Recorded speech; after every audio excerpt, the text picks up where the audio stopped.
I'll talk about all the features of the door lock first, and then I'll go over the pros and the cons.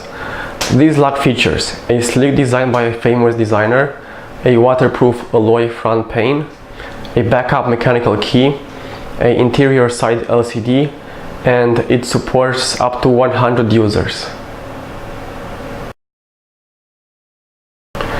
The door lock has a fast fingerprint recognition. In many cases, it takes multiple tries to recognize fingerprints. The lock is also not durable. This door lock has one of the fastest fingerprint recognition system on the market. However, it is not always accurate, and sometimes it takes a couple of tries in order to unlock the door.